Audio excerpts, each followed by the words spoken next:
motivos a buscar, a servir e a cuidar. Onde estão os lavradores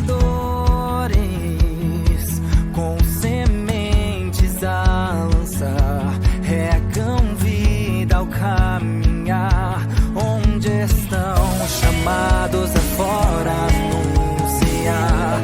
Humildes, mas prontos a avançar. Somos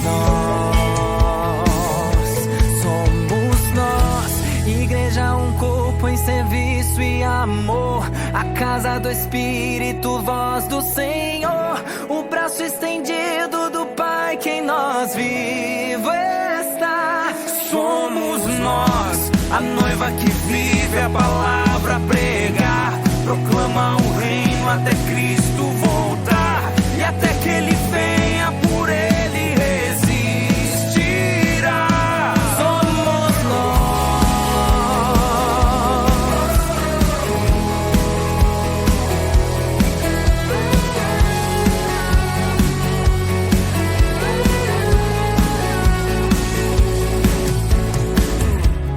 Onde estão os que se unem, reunidos pra adorar, aprender e ensinar? Onde estão os que se doam, sempre prontos a ajudar, acolher e consolar? E onde estão os chamados a serem sal e luz, parábolas vivas de Jesus?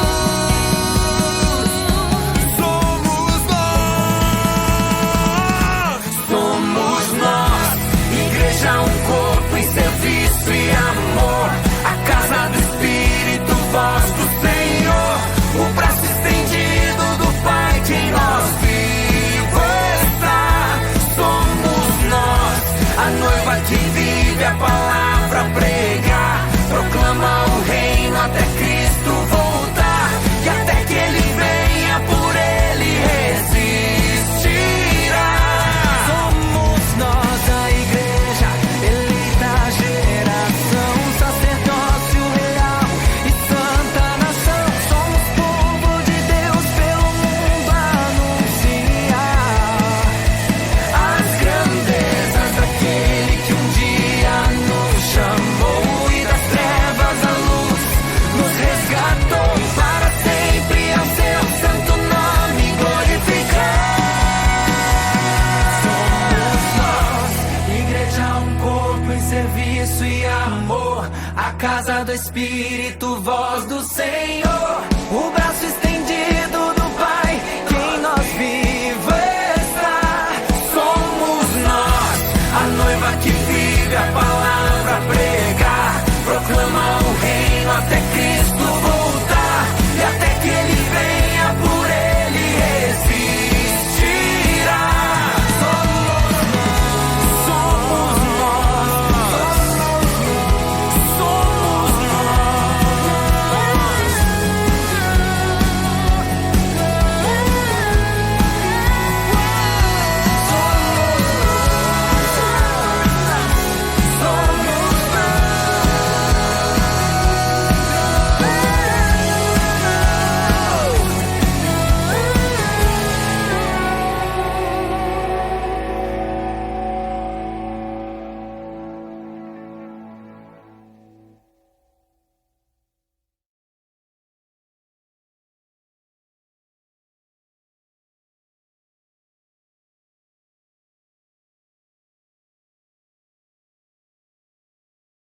O nosso tema geral é sobre batalha espiritual.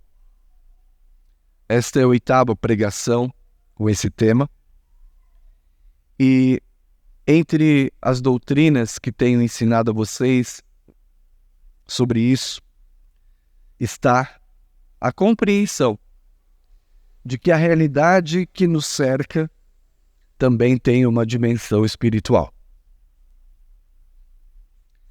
Satanás se opõe e rivaliza com o reino de Deus, armando as suas ciladas metodicamente para nos fazer tropeçar na fé. Isso está registrado na carta de Paulo aos Efésios, capítulo 6, verso 12.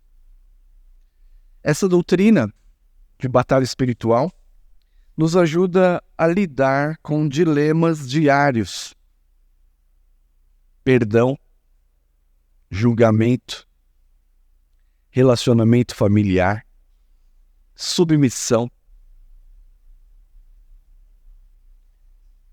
Considerando, então, que estamos envolvidos numa batalha espiritual.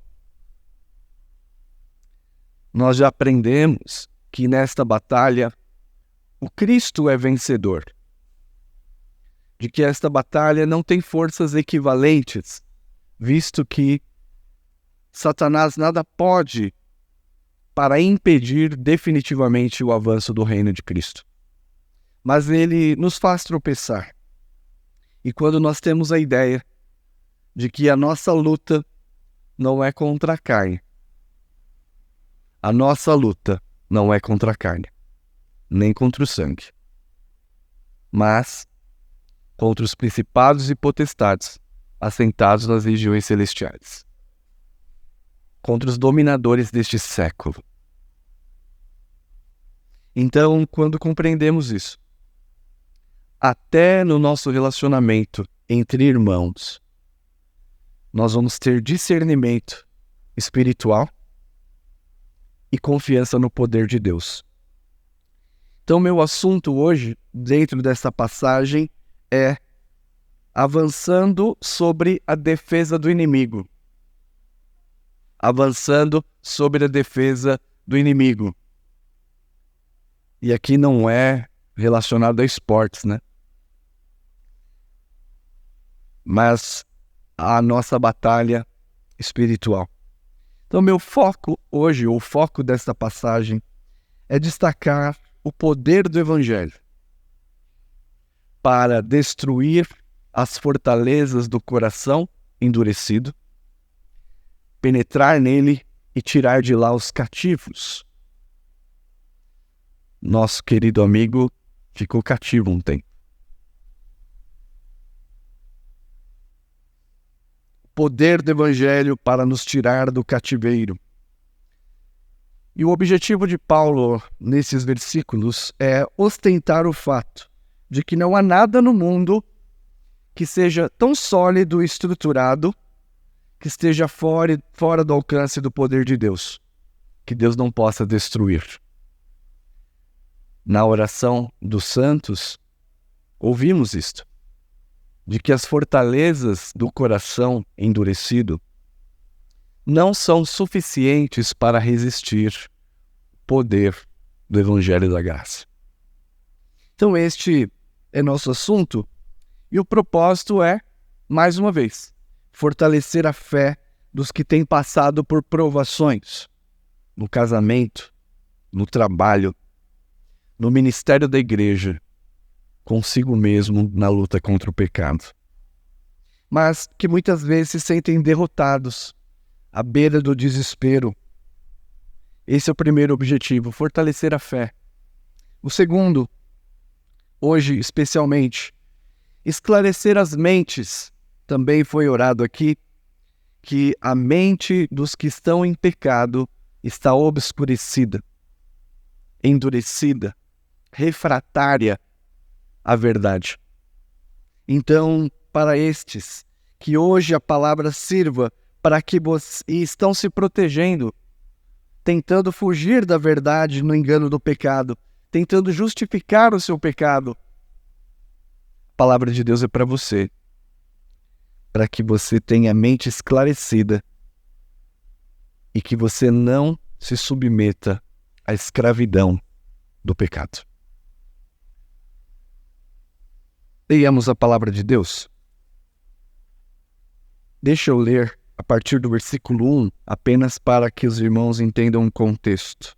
Mas o foco da nossa passagem hoje é versículo 3 a 6. Eu mesmo, Paulo, vos rogo pela mansidão e benignidade de Cristo, eu que, na verdade, quando presente entre vós, sou humilde, mas quando ausente, ousado para convosco. Sim, eu vos rogo que não tenha de ser ousado quando presente, servindo-me daquela firmeza com que penso que devo tratar alguns dos que nos julgam, como se andássemos em disposições de mundano proceder. Porque, embora andando na carne, não lutamos segundo a carne. Porque as armas da nossa guerra, milícia, não são carnais, e sim poderosas em Deus, para destruir fortalezas, anulando nós argumentos falsos, sofismas. E toda altivez, orgulho, que se levante ou que reaja contra o conhecimento de Deus, e levando cativo todo pensamento à obediência de Cristo, e estando prontos para punir toda desobediência, uma vez completa a vossa submissão. Nesses capítulos, os últimos capítulos, 10 até o 13, Paulo defende a sua autoridade apostólica diante da igreja de Corinto, uma igreja que ele mesmo plantou. Em primeiro lugar, ele responde aos ataques. Como vocês veem no versículo 2, alguns o acusavam de andar com disposições mundanas. Acusação grave de uma igreja para o seu pastor fundador. Ele, então, defende a sua autoridade contra os ataques, difamações sofridas por parte dos falsos crentes. Poderíamos chamar esses falsos crentes de infiltrados. Eles estão no meio da igreja, mas eles não são crentes. E por isso, hostilizavam, depreciavam, caluniavam o apóstolo Paulo.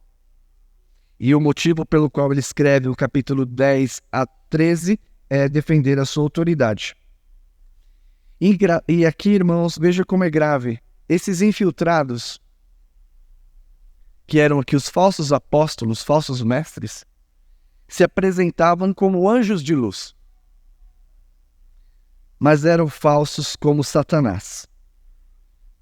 2 Coríntios 11, versículos 13 e 15, só para os irmãos entenderem o contexto. Contra quem e por que ele está falando essas palavras. 2 Coríntios 11, versículos 13 a 15. Porque os tais são falsos apóstolos, obreiros fraudulentos, transformando-se em apóstolos de Cristo. E não é de admirar, porque o próprio Satanás se transforma em anjo de luz. Não é muito, pois, que os seus próprios ministros se transformem em ministros de justiça e o fim deles será conforme as suas obras.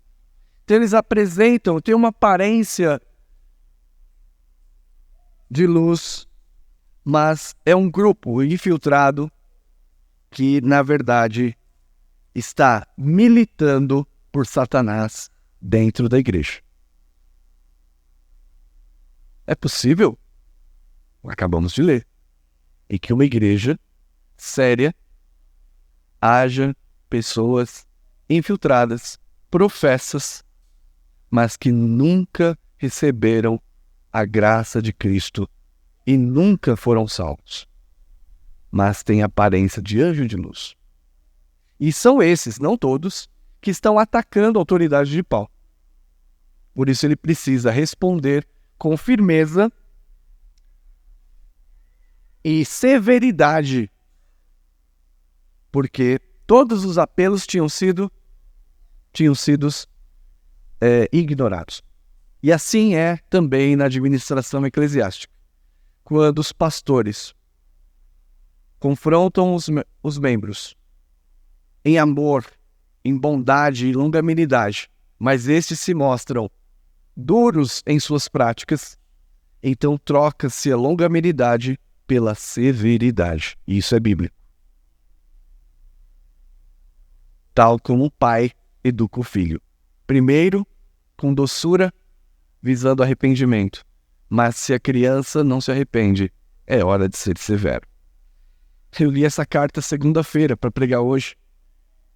Primeira carta que eu li durante a semana e saiu espontaneamente. Falei, Paulo estava bravo. O bicho estava bravo. Então esse é o contexto. Em segundo lugar, além de defender a sua autoridade, é corrigir o desvio doutrinário. Estes falsos apóstolos desencaminhavam a igreja, desqualificavam o apóstolo, dizendo que ele agia seguindo padrões humanos. Você percebeu, no versículo 3 a 6, que, agora mais na exposição do texto, nesses versículos, Paulo utiliza palavras e ações típicas do combate militar. E, infelizmente, nós estamos ficando cada vez mais acostumados com linguagem militar. Até nome de arma nós estamos aprendendo agora. Essa semana eu aprendi sobre uma arma de Israel que se chama bomba de espuma. Então ele está falando aqui de um combate. Então, como é que nós precisamos entender esta palavra no ambiente de batalha espiritual? A figura, irmãos, é de um regimento militar que rompe as defesas e penetra a fortaleza em que o inimigo se protegia. É inevitável e é importante. Nós temos visto, por exemplo, aqueles túneis do grupo terrorista Hamas. Aqueles subterfúgios, até mesmo embaixo de hospitais e mesquitas. Covardemente, escondendo-se para não serem alcançados. Então, pensa nisto como o teu coração, como a tua mente, como nós nos escondemos nesses subterfúgios, a fim de não sermos exortados pelo Evangelho da verdade. Então, a figura é de um regimento militar que rompe as defesas e penetra a fortaleza que o inimigo protegia. E ali leva cativo todos os seus habitantes. Resgate. Esta é a obra do Evangelho. Você esteve lá 3 dias, ou 3 horas, mas na verdade muitos estão a vida toda no cativeiro do pecado. Escravizados, oprimidos e humilhados. E é isso que o apóstolo Paulo fala em Colossenses 1,13. Deus em Cristo nos tirou da tirania das trevas e nos transportou para o reino do Filho do seu amor. Ele invadiu a casa do guerreiro, despojou e o amarrou. Esta figura que Paulo está usando aqui. É assim que é nesse contexto da metáfora que precisamos entender essa passagem. O que significa isto? Significa que o Evangelho é poderoso para penetrar a mente e coração daqueles que armam suas defesas contra o conhecimento de Deus em Cristo Jesus. Lembra dos túneis que eu acabei de dizer? Talvez você, que professe a fé em Cristo, no seu pecado, esteja se escondendo cada vez mais. O Evangelho está levando luz e você está indo cada vez mais para dentro das profundezas do pecado, fugindo da verdade. Não é à toa que a primeira decisão de quem está em pecado é deixar de vir à igreja. Porque não quer ser confrontado com a verdade. Esta é a primeira atitude de quem está oprimido pelo pecado, desejoso e vencido pelo pecado. Não ouvir a verdade de Deus. Está lá dentro daqueles túneis covardes. E a semelhança desse grupo terrorista justifica o pecado, justifica o endurecimento, dizendo: eu rejeito a verdade por causa disso, disso, disso. É meu marido, é meu filho, é meu trabalho, é aquela causa do irmão da igreja. Ah, irmãos, como a gente está perdendo esta batalha. Com muito pesar no coração, nós estamos perdendo algumas vezes essa batalha. Significa então que o Evangelho é poderoso para penetrar a mente e o coração, para furar as defesas e trazer o conhecimento a Cristo, jogar luz onde tudo é trevas. Pessoas que estão endurecidas em suas justificativas, nos seus argumentos para permanecer no pecado.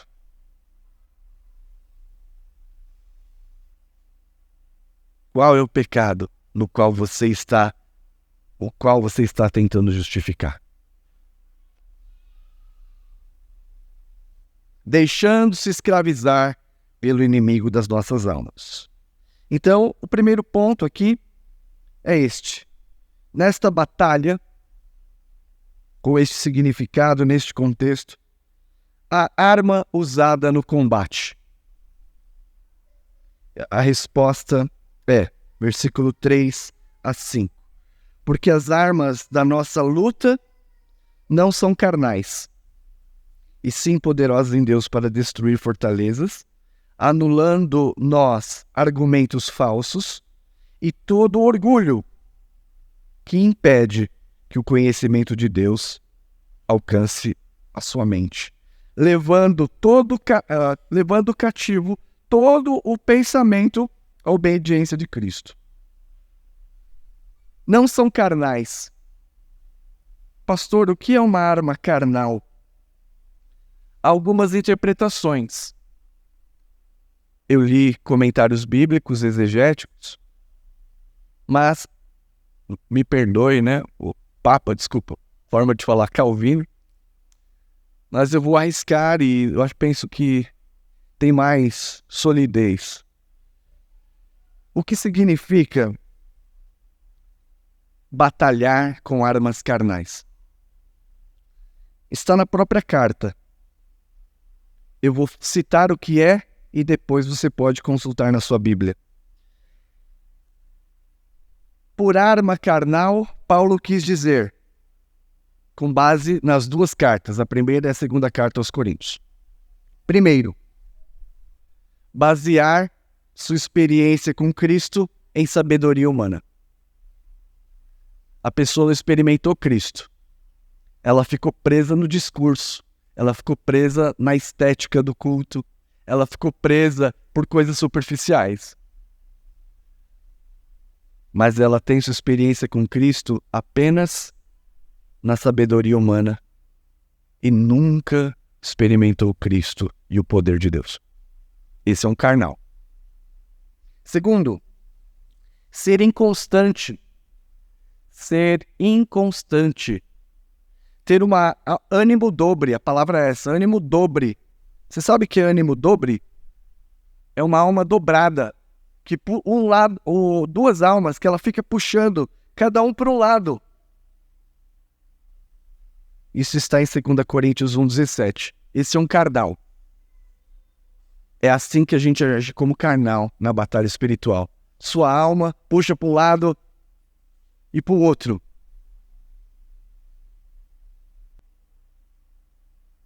Carnal. Segundo, viver para si mesmo. 2 Coríntios 5,5.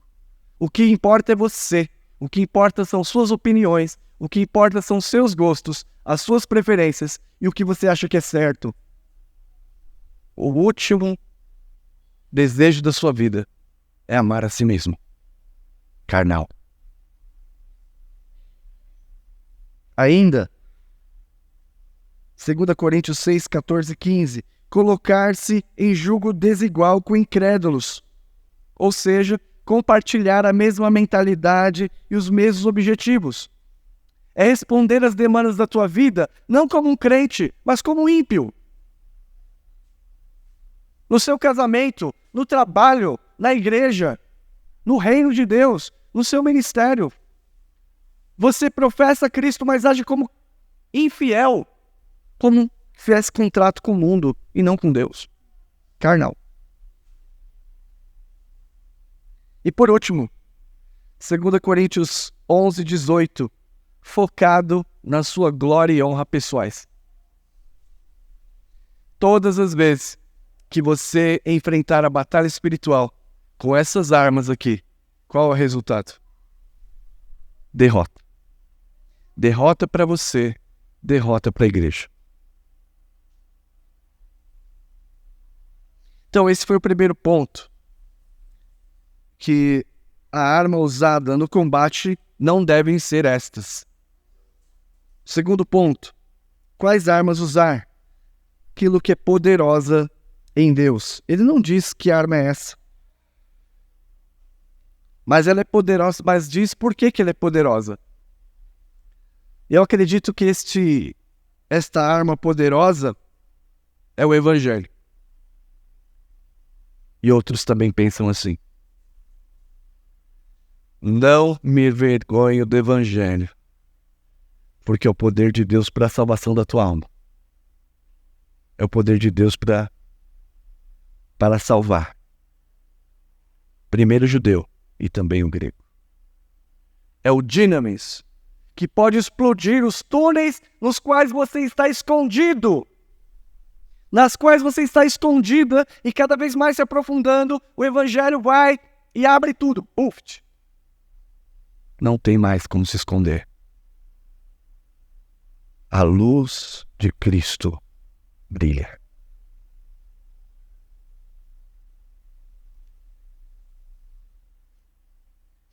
Isso está claro também em Hebreus capítulo 4, versículo 12 e 13. Porque a palavra de Deus é viva e eficaz, mais cortante do que espada de dois gumes. É capaz de separar osso e medula, espírito e a alma, e discernir os túneis do pecado na sua vida. Apta para discernir os pensamentos e desejos do coração.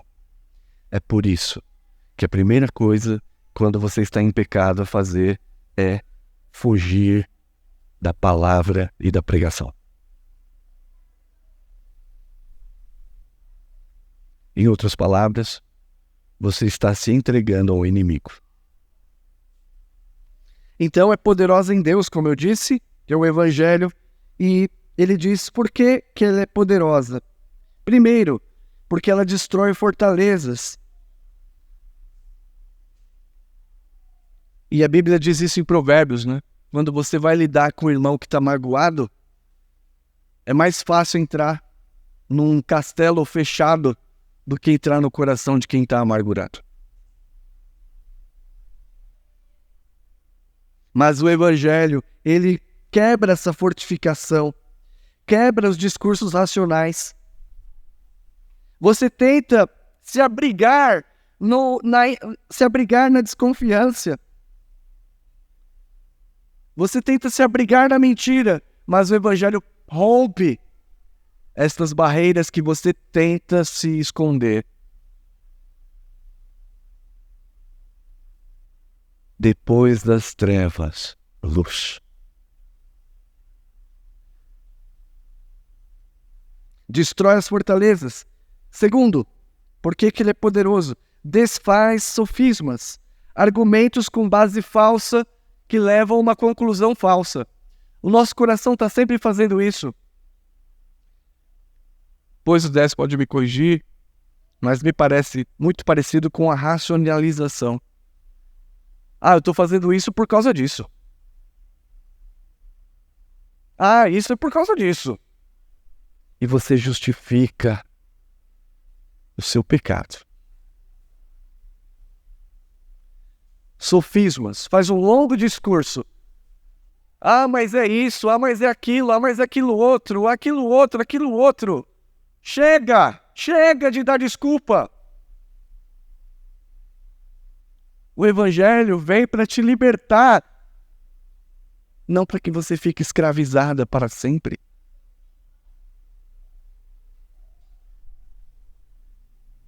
Ele nos transportou do império das trevas para o reino do Filho do seu amor. Ele nos tirou de um governo usurpador, corrupto, mentiroso. E você quer novamente entrar nesses túneis? Há luz, vida e paz em Cristo Jesus. E além disso, há perdão para o teu pecado. Perdão para você. E não pelo que você é ou faz, mas pelos méritos do seu Filho Jesus Cristo. Há perdão para o teu pecado. Mas você precisa se render.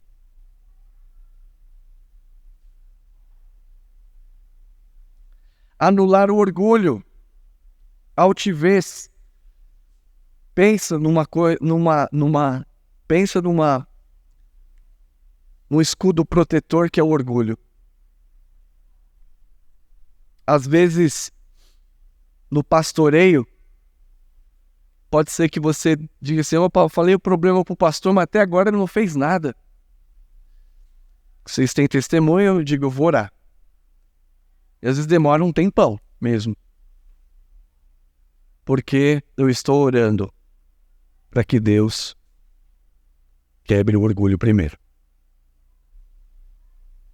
Porque não adianta falar com quem é orgulhoso, orgulhosa. Não adianta. Dá um tempo. Ore.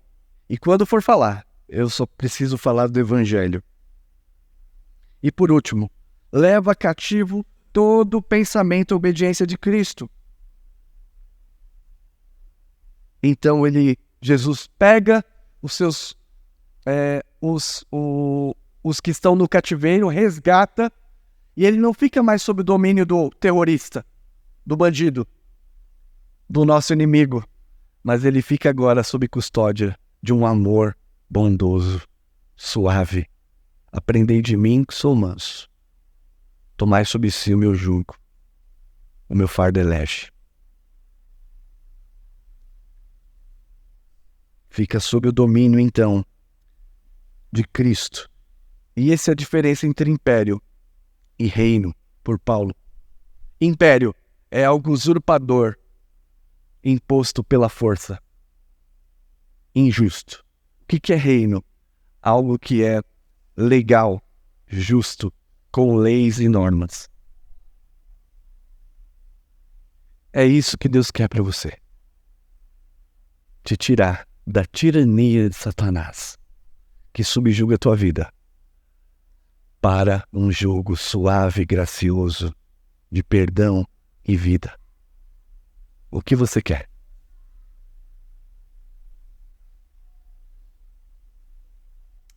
Então, algumas aplicações. A primeira é lembrar, então, antes de entrarmos nas aplicações, que a batalha espiritual, a definição, é a luta entre as forças espirituais do mal, lideradas pelo diabo e seus agentes, contra Jesus encarnado, enquanto ele esteve no seu ministério, e a igreja que está aqui, militante. Esses são os personagens, mas esta luta não é equivalente, porque o Cordeiro venceu. Em Colossenses diz que, tendo cancelado o escrito da dívida que pesava sobre você, encravou a sua dívida na cruz e declarou vitória sobre Satanás e os seus anjos. A cruz. A cruz já impôs vitória. Então, minha primeira aplicação é a seguinte: que você se lembre quais são os objetivos de Satanás na batalha espiritual. Primeiro, impedir o avanço do reino de Deus. quando nós estamos exilados no pecado, quando nós estamos conformados com o pecado, nos túneis do pecado, e se aprofundando lá para fugir. Quem perde é o avanço do reino de Deus. Uma igreja pode se dividir. Uma congregação pode se dividir. Uma família pode se dividir. E o reino, então, demora mais para cumprir o seu propósito. Segundo, fazer com que você renuncie à fé em Jesus. Eu não quero mais saber de Jesus. Eu não quero mais saber da fé. Eu não quero mais saber da igreja. Esta é a batalha espiritual diária. Que você renuncie à fé. Ainda, endurecê-lo para a verdade. Graças a Deus porque você está aqui hoje. Bendito seja o Senhor. É um privilégio, uma graça. Mas que o pecado não te endureça para a verdade. Tirar sua alegria da esperança em Cristo. É cada paulada que o inimigo nos dá. O cão é sujo.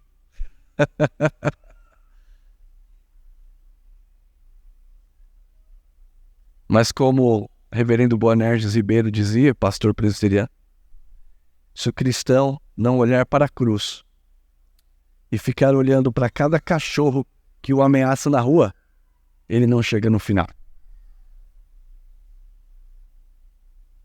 Então eu posso dizer com certa segurança em Cristo, que independente de mim ou de você, esta igreja continuará o seu ministério.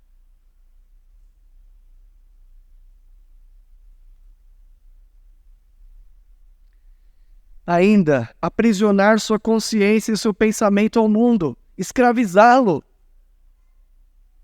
bloquear o seu desejo de orar, de adorar, bloquear a sua capacidade espiritual de enxergar a verdade. É este o objetivo da batalha espiritual. Você está preocupado que o Satanás tirou meu emprego, não consigo pagar a conta de luz. Você acha que isso é Satanás mesmo? Será que não é questão conjuntura política, econômica? Até em quem você votou? Coitado do diabo que leva a culpa. Ah, eu estou doente, é o diabo. Não é isso que é batalha espiritual, não. Ele pode usar enfermidades, como fez com Jó, mas pode prometer o mundo, como fez com Jesus. O foco dele não é isso. O foco dele são essas coisas que eu acabei de dizer. Desviá-lo da fé, desencorajá-lo da esperança e impedir o crescimento do reino de Deus. Primeira aplicação. Só que você vai ter que ler a sua vida e as lutas que você está enfrentando conforme batalha espiritual. Porque a nossa luta não é contra a carne nem contra o sangue, mas contra os principados e potestades, assentados nas regiões celestiais em Cristo. Contra os imperadores dominadores desse século. Tenebroso. Segunda aplicação. O campo da batalha espiritual é a mente, o coração. É a disputa por quem irá governar a sua vida. É a ira, é o ódio, a vingança. A carne, o mundo e Satanás contra Cristo. Quem está governando a sua vida hoje? É na sua mente e no seu coração o campo de batalha. Nossa, minha casa é um campo de batalha. Meu trabalho é a igreja. Campo de batalha espiritual é no seu próprio coração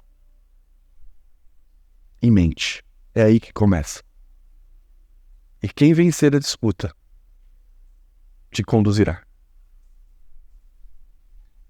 É claro que a batalha se torna visível nos dilemas da vida comum.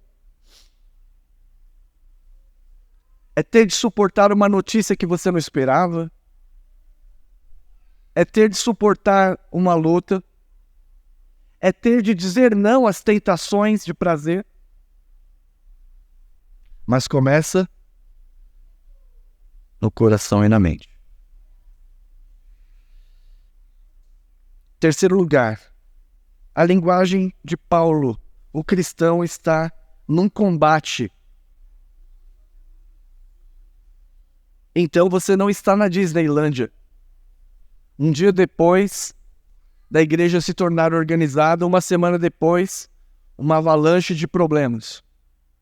Fala, agora estamos na Disneylândia. Para quem gosta. Se bem que eu nunca fui para dizer se eu gosto ou não, né? Não, mas eu nunca gostei do Mickey mesmo. Desde pequeno, nunca gostei, achei muito chato. Então veja, o cristão está em combate. Você aceitou Cristo, recebeu o Senhor Jesus, foi recebido na igreja, você está em combate, você não entrou na lua de mel para sempre. Por isso cabe-nos combater com as armas adequadas, poderosas em Deus, que é o Evangelho, e não segundo a astúcia da sua carne. Estamos em combate. Então, encerrando. Você não está numa colônia de férias religiosa. Agora eu entrei na colônia de férias, só tem santo lá, ó, tranquilo. Você entrou numa luta. Quais foram as últimas palavras do apóstolo Paulo? Combati o bom combate. Completei a carreira. E guardei a fé. Estas foram as últimas palavras antes do fio da espada de Roma. Servi como um bom soldado de Cristo. Isso deve moldar a sua mentalidade cristã. E esta batalha permanece até o final da vida do crente. Assim, se você se devota a militar segundo as armas espirituais, Satanás não ficará sossegado. Daí que esta palavra é de encorajamento. O Cristo vencedor em favor dos meus pecados. E o Cristo que nos encoraja e capacita com o poder do Evangelho.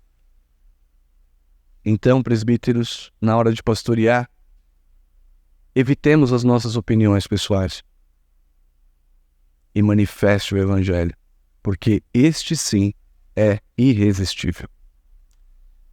Naqueles a quem Deus escolheu.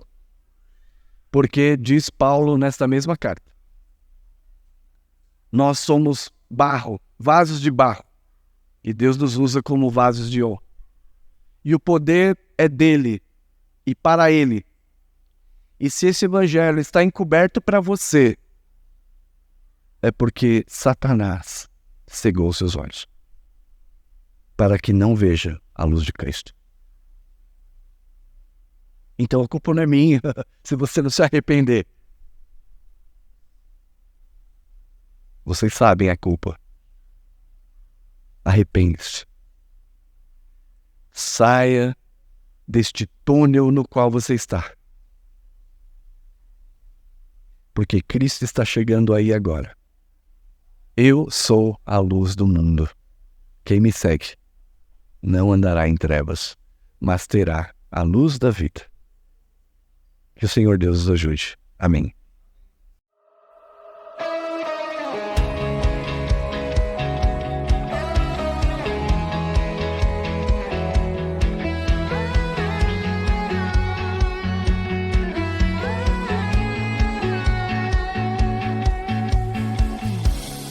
Onde estão os pescadores, os cativos a buscar, a servir e a cuidar? Onde estão os lavradores, com sementes a lançar, regam vida ao caminhar? Onde estão os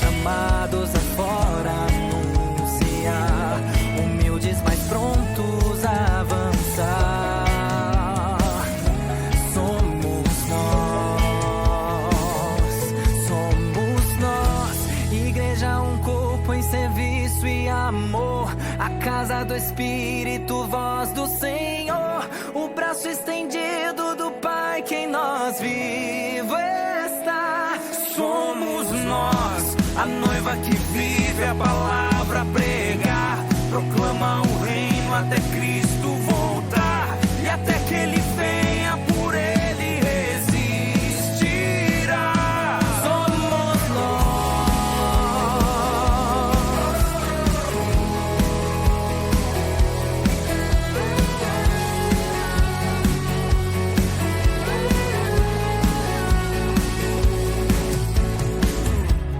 Onde estão os que se unem, reunidos pra adorar, aprender e ensinar? Onde estão os que se doam, sempre prontos a ajudar, acolher e consolar? E onde estão os chamados a serem sal e luz, parábolas vivas de Jesus?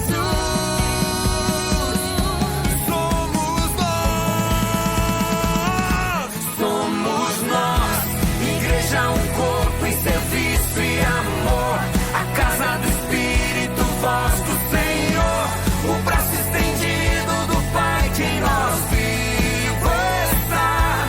Somos nós, a noiva que vive a palavra pregar, proclama o reino até Cristo voltar, e até que Ele venha por Ele resistirá. Somos nós, a igreja, eleita geração, sacerdócio real e santa nação. Somos povo de Deus, pelo mundo anunciar as grandezas daquele que um dia nos chamou, e das trevas à luz nos resgatou, para sempre ao seu santo nome glorificar. Somos nós, igreja, um corpo em serviço e amor, a casa do Espírito, voz do Senhor,